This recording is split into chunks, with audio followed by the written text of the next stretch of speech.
Los motores de los automóviles tienen una base de creación y funcionamiento de los 7 cielos, en el que Jesucristo es el séptimo cielo escudo, la fe, quien dirige o maneja tal automóvil o carro celestial. Un motor de combustión interna, motor de explosión o motor a pistón es un tipo de máquina que obtiene energía mecánica directamente de la energía química de un combustible que arde dentro de la cámara de combustión. La Biblia dice que hay un fuego interior encerrado en los huesos, la palabra de Dios, a la vez el Espíritu entra por la cabeza en una imposición de manos de Jesucristo, que puede abrir y cerrar puertas, porque da o quita permisos para entrar en un cuerpo, sea en un nacimiento o en el paso de un cuerpo a otro cuerpo por los demonios. Ese Espíritu asciende y desciende en 10 gradas o escaleras en los 10 cielos, los 9 cielos primeros son el fruto del Espíritu y la sabiduría de arriba, la novena cualidad del fruto del Espíritu es el autodominio, cielo noveno, lugar de la morada de Jehová, en el 10º cielo mora su esposa, Jesucristo mora en el cielo 7, llamado descanso, y en el cielo octavo es un lugar de destrucción continua sin creación, llamado Apolión, el cielo 7 es Abadón, descanso lugar de morada de Jesucristo. El cielo octavo 8 destrucción corresponde al octavo día de nacimiento y la circuncisión pacto con Abraham nueva nación nuevo pueblo, así que ese octavo cielo llamado Apolión habrá una nueva creación en un futuro, es un pacto de una nueva creación en cielo 8 Apolión con la nación de Israel, en vez de una circuncisión al octavo día en la carne del prepucio, es una circuncisión del espíritu, en el que se quita la carne cuerpo humano de carne, y se viste de un nuevo cuerpo celestial en el futuro octavo cielo Apolión, cielo 8, eso sucederá luego de los 1000 años en el que ya no existirá maldad y iniquidad. Entonces Jesucristo el arcángel Miguel viviendo en el cielo 7 Abadón tomara una esposa del cielo sexto, ungidos reyes y sacerdotes escogidos de la tierra, de la categoría del sexto cielo ángeles llamados ciolados, tendrá su esposa, vivirán en el séptimo cielo, lugar de descanso, matrimonio de arcángeles Jesucristo arcángel y su esposa arcángela, y en el octavo cielo se construirá una nueva creación, hijos del matrimonio de Jesucristo y su esposa, la nueva creación, el octavo cielo es como trono de Dios, y todo ha sido ahí siempre destrucción continua, lugar virgen que no se permite crear nada, y si alguien llega ahí, es destruido, de hecho ahí se destruirían las almas absoluta y completamente de los inicuos, son destruidos todos, allí en el octavo cielo, desde el diablo y los demonios hasta todos los inicuos de la tierra, es la destrucción eterna, pero después dejará de ser lugar de destrucción eterna, será lugar de creación, ciudad celestial, del nuevo pacto del octavo día Apolión, en vez de destrucción creación. En el sexto cielo, están los ángeles ciolados soldados de Jesucristo, de donde Jesucristo tomara a su esposa, una mujer nacida de la tierra del grupo de los 144,000 reyes y sacerdotes, escogida por Jehová Dios para su Hijo Jesucristo, hay un orden de existencia y autoridad, Jehová Dios es el Rey de la eternidad, del noveno cielo autodominio control absoluto del Espíritu Santo, Dios, su esposa está en el cielo 10, Jesucristo mora en el cielo séptimo descanso, séptima cualidad del fruto del Espíritu Santo la fe, Jesucristo es la fe, escudo grande descanso, porque gracias al séptimo cielo descanso ese octavo cielo no destruye a los otros cielos, así que el séptimo cielo es un escudo que protege del octavo cielo destrucción, y Jesucristo vive en ese cielo, que Jesucristo es el mismo un escudo como la fe misma es un escudo, y es un mediador para llegar a Dios Jehová. En el sexto cielo hay un ángel jefe principal, llamado Nisroch, un ángel que se menciona una sola vez en la Biblia, jefe de ángeles del sexto cielo, y quien le sigue en el mando es un ángel llamado Gabriel que es mencionado en la Biblia, es un protector de mujeres y encargado de que no se les haga daño, además de que se encarga de que lo que Jehová Dios ha unido no lo separe ningún hombre, protector de mujeres, protector de matrimonios, porque como está escrito en la Biblia la mujer se le mantendrá en seguridad mediante el tener hijos con su esposo, entonces el ángel Gabriel protege a la mujer esposa y a su matrimonio que es lo que más la protege, cuando se falta el respeto al matrimonio unido por Dios, como en el caso de Abraham y Sara, cierra matrices de mujeres, mata a los que no dan honor a un matrimonio unido por Dios Jehová, que un matrimonio unido por Dios macho y hembra es la imagen de Dios, que no puede ser separado por ningún hombre, y además de que no se contamina el lecho conyugal, juzga a fornicadores y a los adúlteros. Trabajo del ángel Gabriel, segundo ángel en autoridad del sexto cielo, el primero es Nisroch, un protector de hombres o cabezas de familias.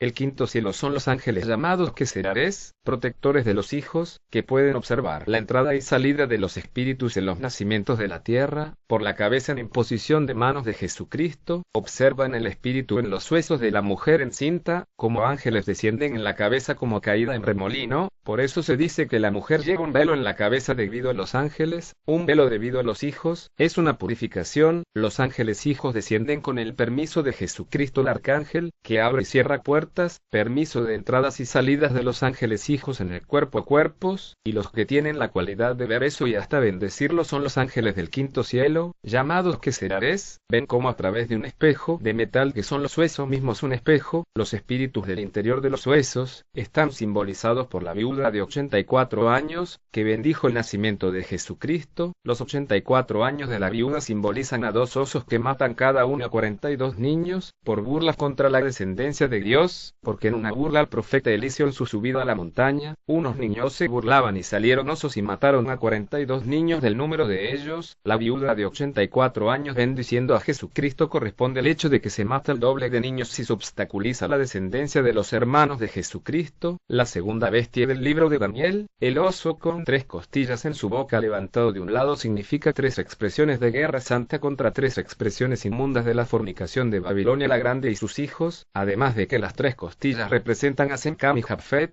de donde se esparció la prole de la humanidad luego del diluvio, 3 costillas 3 matrimonios, de las bodas del Cordero Jesucristo.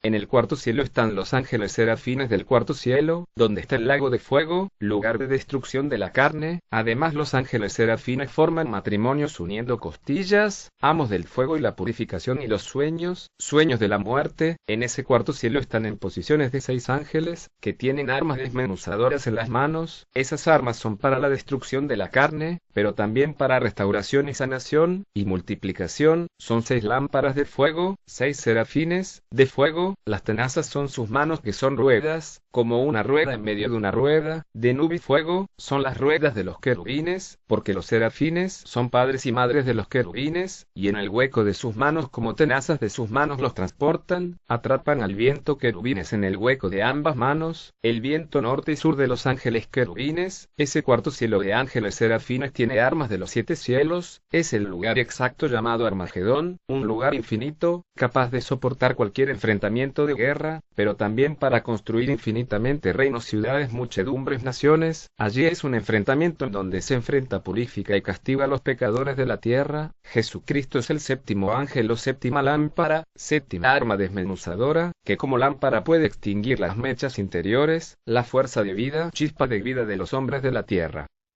Los motores de los automóviles tienen una base de creación y funcionamiento de los 7 cielos, en el que Jesucristo es el séptimo cielo escudo, la fe, quien dirige o maneja tal automóvil o carro celestial. Un motor de combustión interna, motor de explosión o motor a pistón es un tipo de máquina que obtiene energía mecánica directamente de la energía química de un combustible que arde dentro de la cámara de combustión. El motor a combustión que arde continuamente si representa el gena de fuego, los pistones comprimiendo el combustible son las tenazas de los ángeles serafines, si se unen 2 puños son como 2 pistones, se destruye en explosión la carne en dicho unir de puños, un paso del cuarto cielo al quinto cielo, pero se destruye la carne, quedan los huesos, el combustible son los muertos destruidos, en el lago de fuego, y su espíritu carne se consume y queda adherido en la cortina, significa un automóvil que sigue existiendo, y se mueve, luego se observa que quienes levantan las manos hacen ascender a los espíritus, los pistones subiendo y bajando, produciendo explosiones hacen ascender a los pensamientos de los huesos de los muertos. Es una máquina extractora de pensamientos de los huesos de los muertos, y más si está sobre un cementerio o se colocan huesos de muertos como en un baúl. En el sonido del motor se atraen a los pensamientos de las cabezas, ondulaciones de los pensamientos de las personas que oyen el sonido del motor. Los pensamientos pueden ser buenos o malos, como cuando Jehová le dijo a Ezequiel que escuchara los pensamientos de los huesos que decían que no tienen esperanza, y a Dios no le era agradable lo que pensaban. Así que si en un automóvil se colocan huesos de los muertos, se hace escuchar el sonido de su motor, y eso ata a las ondulaciones de los pensamientos de los que lo escuchan. Se escuchan los pensamientos de los huesos, sean estos dañinos o buenos, y sucede que quien no se da cuenta de ello, como espíritu ascendiendo entrando a nuestro interior por nuestra cabeza, ondulaciones de los pensamientos, si los pensamientos son malos, podrían podrían hacernos mucho daño y hasta llevarnos a la muerte, contagiando enfermedades o pensamientos erróneos. Eso es capturar a nuestra mente y atención como a un pájaro, porque nuestras alas de atención van allí, llamado la trampa del pajarero, porque atrapa, captura la atención de las alas de la sabiduría, de nuestra cabeza, tirando de la red, ataduras ondulaciones de los pensamientos de inocentes, atrapando hombres y mujeres como cosas voladoras. La trampa del pajarero, Satanás el diablo, el arco iris de su cabeza, prisión del diablo, luz mala de las ondulaciones de su cabeza, arco iris de su cabeza, querubín, prisión del diablo de 10 días como 10 gradas, luces en ascenso y descenso que enferman, el diablo que tenía el medio para causar la muerte, así como su esposa Babilonia la grande, que tiene manos de grillete, ata y mata, con sus cuerdas de falso amor, ataduras y ondulaciones de su cabeza. Cuando el querubín levanta la mano derecha al cielo y dice no habrá más demora, significa una aceleración, entonces significa los cambios de velocidad de un automóvil en el que la mano hace los cambios de velocidad, los pies aceleran o desaceleran, al mover los dedos adelante, es tocar el suelo, el Seol, ángeles del sexto cielo, se pisa la tierra con huesos debajo, ruidos del motor, invocación de los pensamientos de los huesos, tiemblan los huesos, matraque, ruido de huesos y los pensamientos ascienden, luego al desacelerar va el talón abajo, pisando cabeza. Los ángeles del sexto cielo ascienden y tienen clavos de hierro de la muerte, muerden talón, y hay espinos y cardos en los pies y cabeza, como Dan expulsado de Edén, Eva y Dolores, y como los clavos a Jesucristo en sus pies y manos y corona de espinas en su cabeza. Eso lo hicieron para que los pensamientos de los huesos de muertos del lugar del cráneo, lo invadieran en su mente, cosas que los espiritistas inocuos quieren hacer hoy. Por los 5 dedos del pie, como si fueran 5 vírgenes discretas, ascienden ángeles del sexto cielo, son como alas aceite de sabiduría y suben por el pie en su parte superior, como un escalers, ellos mismos como ángeles al pisar las escaleras parte superior del pie, reciben mensajes, luego descienden por el talón es una antena de señal, se reciben mensajes de la tierra, y los ángeles del sexto cielo tienen clavos de hierro que muerden el talón, para muerte o vida, bendicen o maldicen el suelo, según las obras de los hombres que pisan. El nombre se debe a que dicha combustión se produce dentro de la propia máquina, a diferencia de, por ejemplo, la máquina de vapor. Tipos principales alternativos. El motor de explosión ciclo Otto, cuyo nombre proviene del técnico alemán que lo desarrolló, Nikolaus August Otto, es el motor convencional de gasolina, aunque también se lo conoce como motor de ciclo Beaude-Rochas debido al inventor francés que lo patentó en 1862. El motor diésel, llamado así en honor del ingeniero alemán nacido en Francia Rudolf Diesel, funciona con un principio diferente y suele consumir gasóleo. La turbina de gas. El motor rotatorio. El ciclo Atkinson. Clasificación de los alternativos según el ciclo de 2 tiempos 2T. Efectúan una carrera útil de trabajo en cada giro. De 4 tiempos 4T. Efectúan una carrera útil de trabajo cada 2 giros. Las diferentes variantes de los dos ciclos, tanto en diésel como en gasolina, tienen cada uno su ámbito de aplicación. 2T gasolina tuvo gran aplicación en las motocicletas, motores de ultraligeros ultramotores marinos fuera borda hasta una cierta cilindrada, habiendo perdido mucho terreno en este campo por las normas anticontaminación. Actualmente siguen al uso para las cilindradas mínimas de ciclomotores y scooters 50 cc, o un poco más grandes de motocicletas de competición y motocross, pequeños motores de motosierras y otras máquinas portátiles ligeras, y pequeños grupos electrógenos 2015.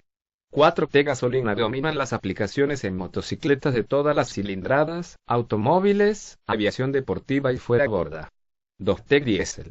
Dominan las aplicaciones navales de gran potencia, hasta 100,000 cb hoy día, y tracción ferroviaria. En su momento de auge se usó en aviación con cierto éxito. 4T diésel dominan el transporte terrestre, automóviles y aplicaciones navales hasta una cierta potencia. Empieza a aparecer en la aviación deportiva.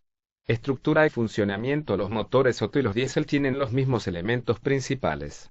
Bloque, cigüeñal, biela, pistón, culata, válvulas y otros específicos de cada uno, como la bomba inyectora de alta presión en los diésel, o antiguamente el carburador en los Otto. En los 4T es muy frecuente designarlos mediante su tipo de distribución SB, OTF, SOC, DOC. Es una referencia a la disposición de los árboles de levas. Cámara de combustión. La cámara de combustión es un cilindro, por lo general fijo, cerrado en un extremo y dentro del cual se desliza un pistón muy ajustado al cilindro. La posición hacia adentro y hacia afuera del pistón modifica el volumen que existe entre la cara interior del pistón y las paredes de la cámara. La cara exterior del pistón está unida por una biela al cigüeñal, que convierte el movimiento rotatorio en movimiento lineal del pistón. En los motores de varios cilindros, el cigüeñal tiene una posición de partida, llamada espiga de cigüeñal y conectada a cada eje, con lo que la energía producida por cada cilindro se aplica al cigüeñal en un punto determinado de la rotación. Los cigüeñales cuentan con pesados volantes y contrapesos cuya inercia reduce la irregularidad del movimiento del eje. Un motor alternativo puede tener de 1 a 28 cilindros. Carburador Solex monocuerpo. Sistema de alimentación. El sistema de alimentación de combustible de un motor Otto consta de un depósito, una bomba de combustible y un dispositivo dosificador de combustible que vaporiza o atomiza el combustible desde el estado líquido, en las proporciones correctas para poder ser quemado. Se llama carburador al dispositivo que hasta ahora venía siendo utilizado con este fin en los motores Otto. Ahora los sistemas de inyección de combustible lo han sustituido por completo por motivos medioambientales. Su mayor precisión en la dosificación de combustible inyectado reduce las emisiones de CO2 y asegura una mezcla más estable. En los motores diésel se dosifica el combustible gasoil de manera no proporcional al aire que entra, sino en función del mando de aceleración y el régimen motor mecanismo de regulación mediante una bomba inyectora de combustible. Bomba de inyección de combustible Bosch para motor diésel. En los motores de varios cilindros el combustible vaporizado se lleva a los cilindros a través de un tubo ramificado llamado colector de admisión. La mayor parte de los motores cuentan con un colector de escape o de expulsión, que transporta fuera del vehículo y amortigua el ruido de los gases producidos en la combustión. Sistema de distribución. Válvulas y árbol de levas. Cada cilindro toma el combustible y expulsa los gases a través de válvulas de cabezal o válvulas deslizantes. Un muelle mantiene cerradas las válvulas hasta que se abren en el momento adecuado, al actuar las levas de un árbol de levas rotatorio movido por el cigüeñal, estando el conjunto coordinado mediante la cadena o la correa de distribución. Ha habido otros diversos sistemas de distribución, entre ellos la distribución por camisa corredera, sleeve valve, cadena de distribución, encendido tapa del distribuidor. Los motores necesitan una forma de iniciar la combustión dentro del cilindro. En los motores Otto, el sistema de encendido consiste en un componente llamado bobina de encendido, que es un autotransformador de alto voltaje al que está conectado un conmutador que interrumpe la corriente del primario para que se induzca un impulso eléctrico de alto voltaje en el secundario. Dicho impulso está sincronizado con el tiempo de compresión de cada uno de los cilindros. El impulso se lleva al cilindro correspondiente a aquel que está en compresión en ese momento, utilizando un distribuidor rotativo y unos cables que llevan la descarga de alto voltaje a la bujía.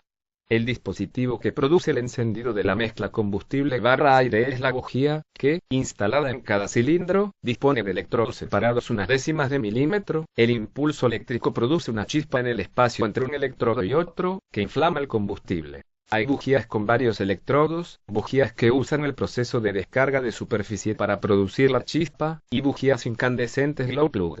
Si la bobina está en mal estado se recalienta. Eso produce pérdidas de energía, reduce la chispa de las bujías y causa fallos en el sistema de encendido del automóvil.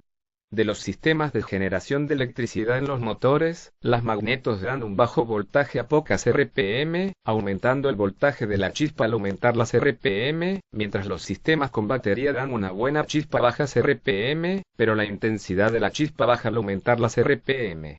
Refrigeración. Dado que la combustión produce calor, todos los motores deben disponer de algún tipo de sistema de refrigeración. Algunos motores estacionarios de automóviles y de aviones, y los motores fuera borda, se refrigeran con aire. Los cilindros de los motores que utilizan este sistema cuentan en el exterior con un conjunto de láminas de metal que emiten el calor producido dentro del cilindro. En otros motores se utiliza refrigeración por agua, lo que implica que los cilindros se encuentran dentro de una carcasa llena de agua que en los automóviles se hace circular mediante una bomba. El agua se refrigera al pasar por las láminas de un radiador. Es importante que el líquido que se usa para enfriar el motor no sea agua común y corriente porque los motores de combustión trabajan regularmente a temperaturas más altas que la temperatura de ebullición del agua. Esto provoca una alta presión en el sistema de enfriamiento dando lugar a fallas en los empaques y sellos de agua, así como en el radiador. Se usa un refrigerante, pues no hierve a la misma temperatura que el agua, sino a más alta temperatura, y que tampoco se congela a temperaturas muy bajas. Otra razón por la cual se debe usar un refrigerante es que este no produce costras ni sedimentos que se adhieran a las paredes del motor y del radiador formando una capa aislante que disminuiría la capacidad de enfriamiento del sistema. En los motores navales se utiliza agua del mar para la refrigeración. Sistema de arranque. Al contrario que los motores y las turbinas de vapor, los motores de combustión interna no producen un par de fuerzas cuando arrancan. Véase momento de fuerza, lo que implica que debe provocarse el movimiento del cigüeñal para que se pueda iniciar el ciclo. Los motores de automoción utilizan un motor eléctrico, el motor de arranque conectado al cigüeñal por un embrague automático que se desacopla en cuanto arranca el motor. Por otro lado, algunos motores pequeños se arrancan a mano girando el cigüeñal con una cadena o tirando de una cuerda que se enrolla alrededor del volante del cigüeñal. Otros sistemas de encendido de motores son los iniciadores de inercia, que aceleran el volante manualmente o con un motor eléctrico hasta que tiene la velocidad suficiente como para mover el cigüeñal. Ciertos motores grandes utilizan iniciadores explosivos que, mediante la explosión de un cartucho, mueven una turbina acoplada al motor y proporcionan el oxígeno necesario para alimentar las cámaras de combustión en los primeros movimientos. Los iniciadores de inercia y los explosivos se utilizan sobre todo para arrancar motores de aviones. Tipos de motores: motor convencional del tipo Otto, motor Otto de 2T refrigerado por aire de una moto, azul aire, verde mezcla aire / combustible, gris gases quemados. El motor convencional del tipo Otto es un motor de tipo alternativo de 4 tiempos 4T, aunque en fuera borda de vehículos de 2 ruedas hasta una cierta cilindrada se utilizó mucho el motor de 2 tiempos 2T. El rendimiento térmico de los motores Otto modernos se ve limitado por varios factores, entre otros la pérdida de energía por la fricción, la refrigeración y falta de constancia en las condiciones de funcionamiento. La termodinámica nos dice que el rendimiento de un motor alternativo depende en primera aproximación del grado de compresión. Esta relación suele ser de 8 a 1 o 10 a 1 en la mayoría de los motores Otto modernos. Se pueden utilizar proporciones mayores, como de 12 a 1, aumentando así la eficiencia del motor, pero este diseño requiere la utilización de combustibles de alto índice de octano para evitar el fenómeno de la detonación, que puede producir graves daños en el motor. La eficiencia o rendimiento medio de un buen motor Otto es de un 20 a 25%, solo la cuarta parte de la energía calorífica se transforma en energía mecánica. Casi todos los motores de este tipo se fabrican para el transporte y deben trabajar suministrando diferentes potencias en cada momento. Debido a esto, el rendimiento de los mismos cae bruscamente al trabajar con carga parcial, ya que, cuando esto sucede, la cámara de compresión mantiene su volumen, dando una compresión final baja y transformando gran parte de la energía en calor. Funcionamiento. Figura 1.1. Tiempo de admisión: el aire y el combustible mezclados entran por la válvula de admisión. 2. Tiempo de compresión: la mezcla aire / combustible es comprimida y encendida mediante la bujía. 3. Tiempo de combustión: el combustible se inflama y el pistón es empujado hacia abajo. 4. Tiempo de escape: los gases de escape se conducen hacia afuera a través de la válvula de escape. También existe una variación del ciclo Otto que mejora la eficiencia del motor al aumentar el tiempo de expansión con respecto al tiempo de compresión, conocido como ciclo Meyer. Motores diésel: los 4 tiempos del diésel 4T. Pulsar sobre la imagen. Motor diésel 2T, escape y admisión simultáneas. En teoría, el ciclo diésel difiere del ciclo Otto en que la combustión tiene lugar en este último a volumen constante en lugar de producirse a una presión constante. La mayoría de los motores diésel son asimismo del ciclo de 4 tiempos, salvo los de tamaño muy grande, ferroviarios o marinos, que son de 2 tiempos. Las fases son diferentes de las de los motores de gasolina. En la primera carrera, la de admisión, el pistón sale, y se absorbe aire hacia la cámara de combustión. En la segunda carrera, la fase de compresión, en que el pistón se acerca.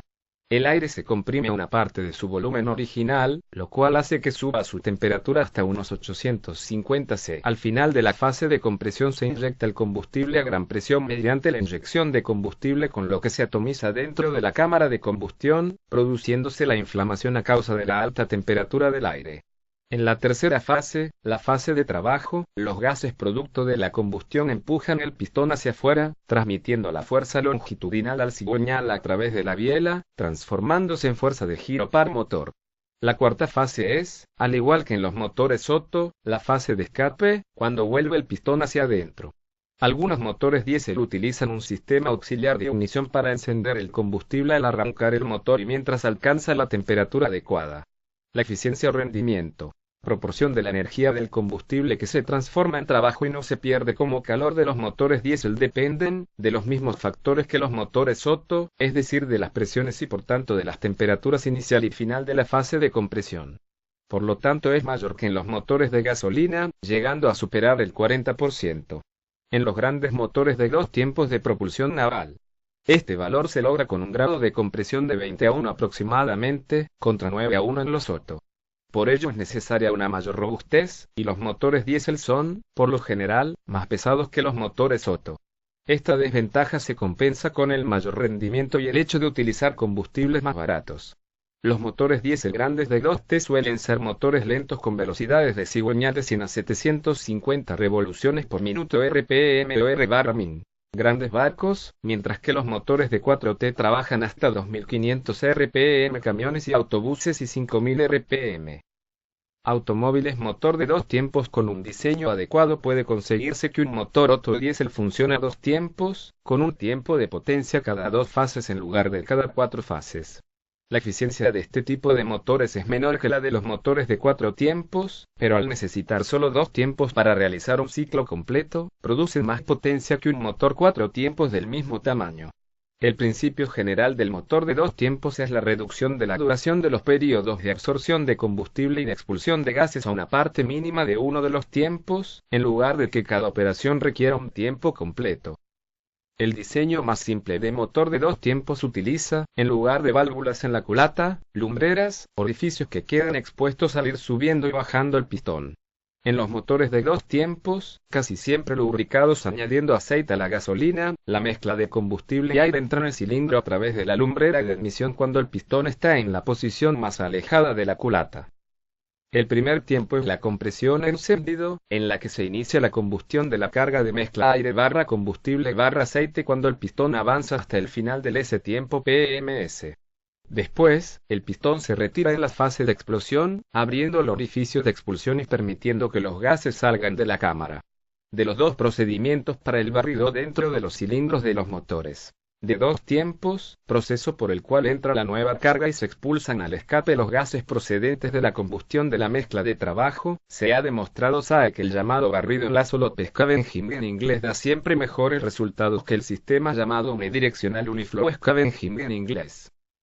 Motor de 4 tiempos. Hacia 1879 Nicolaus Auguste Otto diseñó y construyó un motor con doble expansión, concepto propuesto por los ingleses Jonathan Hornblower y Arthur Wolff en 1781, antes de que Ball llevase a la práctica la máquina de vapor.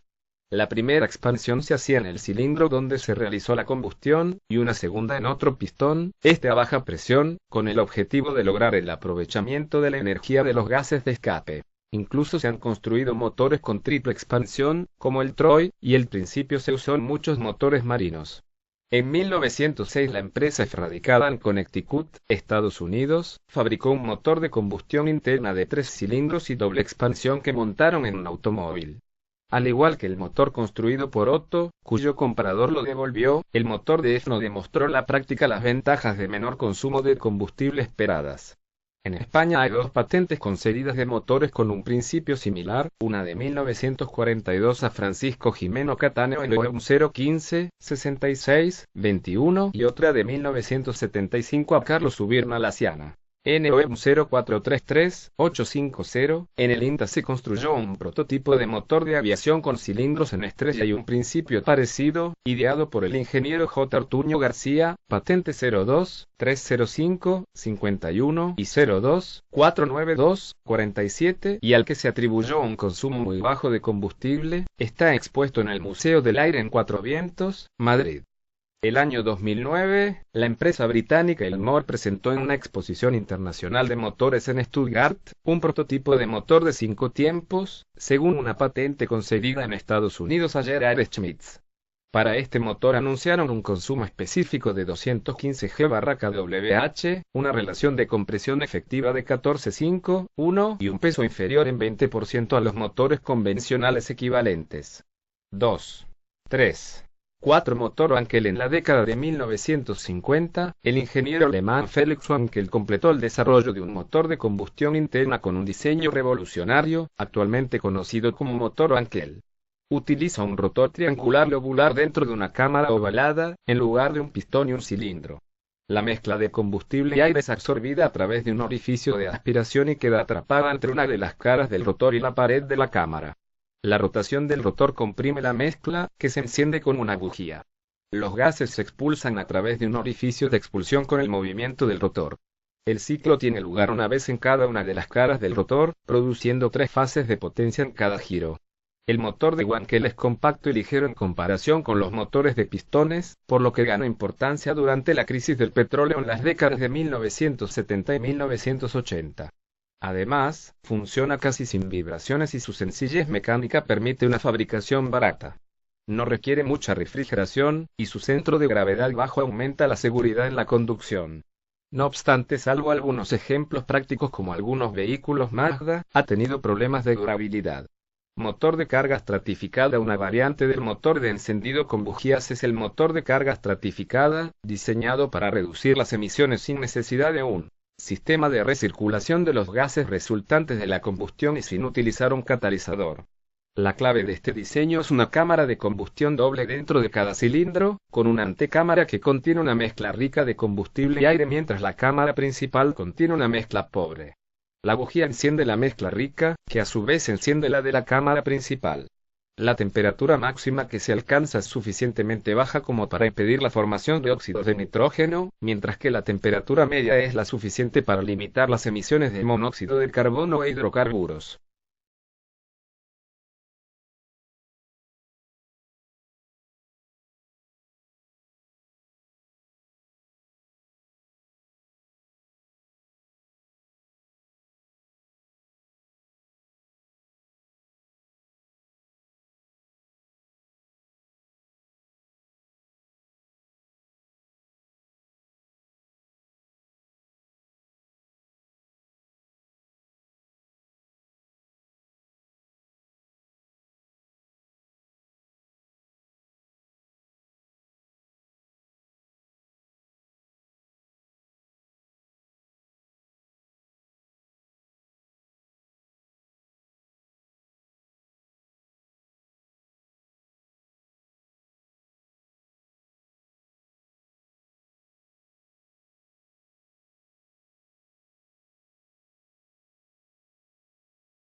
Guillermo César Paulucci Caesar Cuervo Leo y Eliza Taylor Clark Matrimonio Imagen de Dios macho y hembra querubines separados de padre y madre con el verdadero significado de haber sido divididos con la espada del espíritu que penetra hasta dividir entre alma y espíritu, y entre coyunturas y sutuetando de las carnes de Adán y Eva como bendición de Jesucristo la palabra de Dios que tocó el hueco de la coyuntura del muslo. Y el hueco de la coyuntura del muslo se salió de su lugar, porque así como en Adán todos están muriendo, así también en el Cristo todos serán vivificados. Dios procedió a crear al hombre a su imagen, a la imagen de Dios lo creó. Macho y hembra los creó, la creación misma también será libertada de la esclavitud a la corrupción y tendrá la gloriosa libertad de los hijos de Dios. Si alguien está en unión con Cristo, es una nueva creación, por esto el hombre dejará a su padre y a su madre, el hueco de la coyuntura del muslo se salió de su lugar, y se adherirá a su esposa, esto por fin es hueso de mis huesos y carne de mi carne llamada mujer, porque del hombre fue tomada esta y los dos serán una sola carne, lo que Dios ha unido bajo un yugo, no lo separe ningún hombre, nosotros no somos más fuertes que él, ¿verdad? ¿Quién ha resistido su voluntad expresa?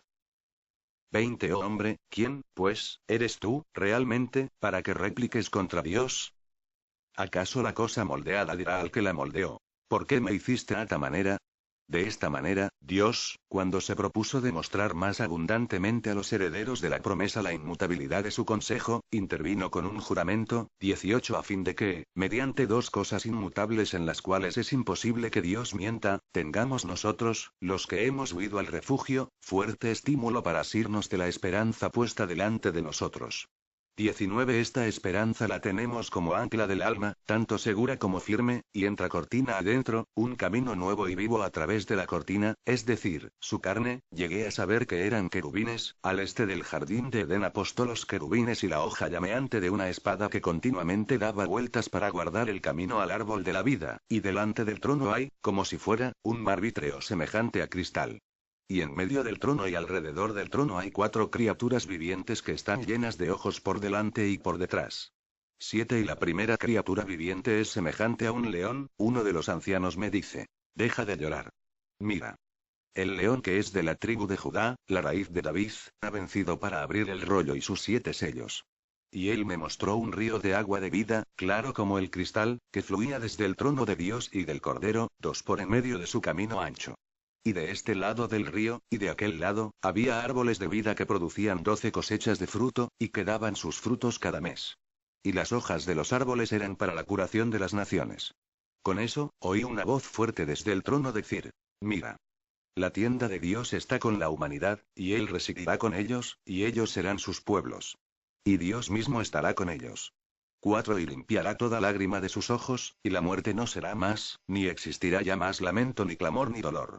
Las cosas anteriores han pasado. Te aconsejo que compres de mí oro acrisolado por fuego, para que te enriquezcas, y prendas de vestir exteriores blancas, para que llegues a estar vestido y para que la vergüenza de tu desnudez no quede manifiesta, y pomada para los ojos, para que te la frotes en los ojos a fin de que veas. Compra la verdad misma y no la vendas. Sabiduría y disciplina y entendimiento, porque hay 3 que dan testimonio: 8 El espíritu y el agua y la sangre, y los 3 están de acuerdo. A donde quiera que el espíritu se inclinaba a ir, ellas iban, inclinándose el espíritu a ir allí.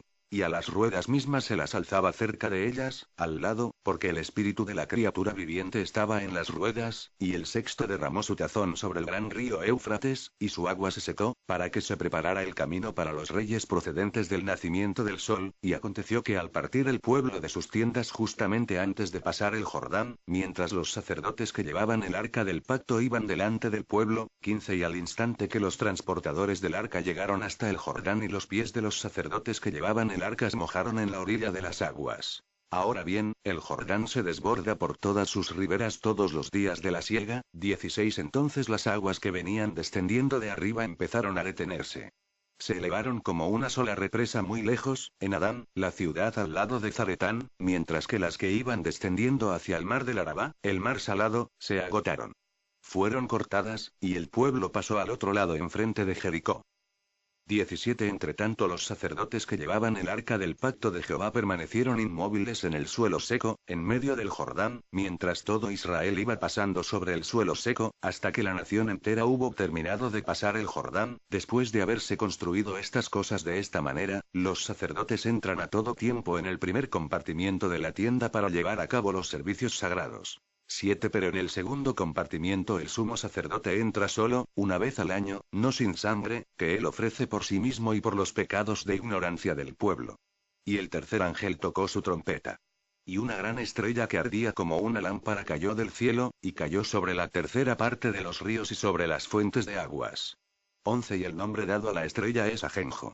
Y la tercera parte de las aguas se tornó en ajenjo, y muchos de los hombres murieron a causa de las aguas, porque se habían hecho amargas. Fue arrebatado como tal hasta el tercer cielo.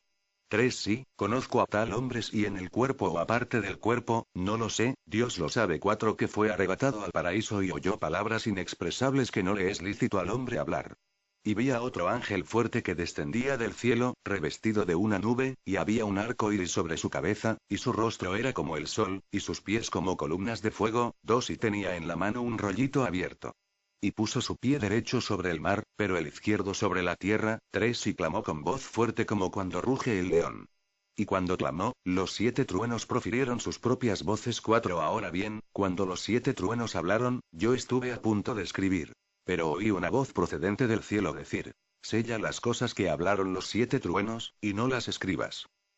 5 Y el ángel que vi de pie sobre el mar y sobre la tierra levantó su mano derecha al cielo. 6 Y juró por aquel que vive para siempre jamás, que creó el cielo y las cosas que hay en él, y la tierra y las cosas que hay en ella, y el mar y las cosas que hay en él. Ya no habrá más demora. 7 Sino que en los días de dar el toque el séptimo ángel, cuando esté a punto de tocar su trompeta, verdaderamente queda terminado el secreto sagrado de Dios, según las buenas nuevas que él declaró a sus propios esclavos los profetas.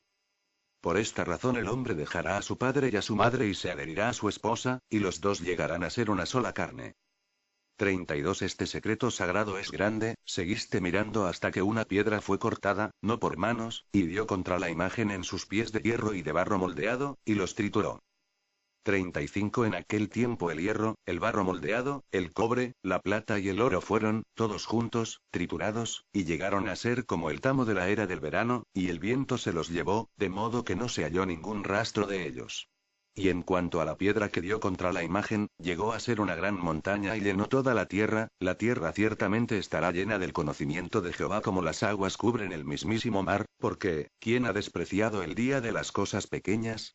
Y ciertamente se regocijarán, y verán la plomada en la mano de Zorobabel. Estos 7 son los ojos de Jehová. Discurren por toda la tierra, miren que no desprecien a uno de estos pequeños. Porque les digo que sus ángeles en el cielo siempre contemplan el rostro de mi Padre que está en el cielo, y en respuesta el rey les dirá: en verdad les digo, al grado que lo hicieron a uno de los más pequeños de estos hermanos míos, a mí me lo hicieron. Entonces les contestará con las palabras: en verdad les digo, al grado que no lo hicieron a uno de estos más pequeños, no me lo hicieron a mí. 46 Y estos partirán al cortamiento eterno, pero los justos a la vida eterna. A causa de esto se alegró mi corazón y se regocijó mucho mi lengua. Además, hasta mi carne residirá en esperanza. 27 Porque no dejarás mi alma en el Hades, ni permitirás que el que te es leal vea corrupción.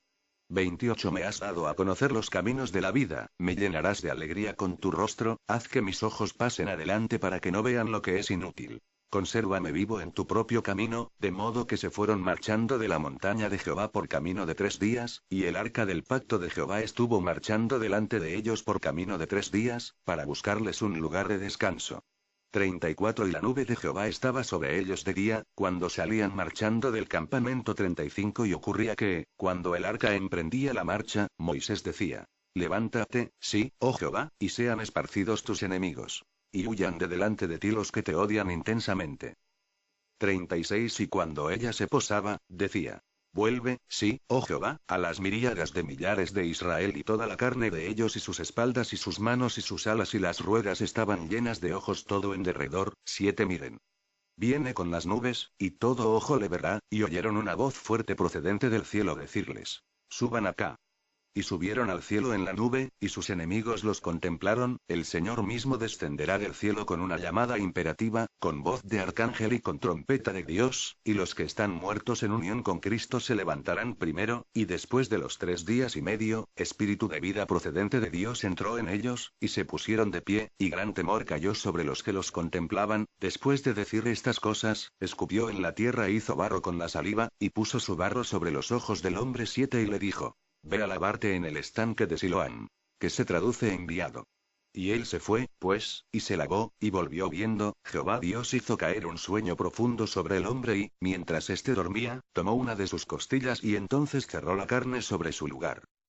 22 Y Jehová Dios procedió a construir de la costilla que había tomado del hombre una mujer, y a traerla al hombre, y el sexto derramó su tazón sobre el gran río Éufrates, y su agua se secó, para que se preparara el camino para los reyes procedentes del nacimiento del sol. 20 Donde un precursor ha entrado a favor nuestro, Jesús, que ha llegado a ser sumo sacerdote a la manera de Melquisedec para siempre, por nombre se le llamará maravilloso consejero, Dios poderoso, Padre eterno, príncipe de paz. Siempre que Moisés entraba en la tienda de reunión para hablar con él, entonces oía la voz que conversaba con él desde más arriba de la cubierta que estaba sobre el arca del testimonio, de entre los dos querubines. Y le hablaba.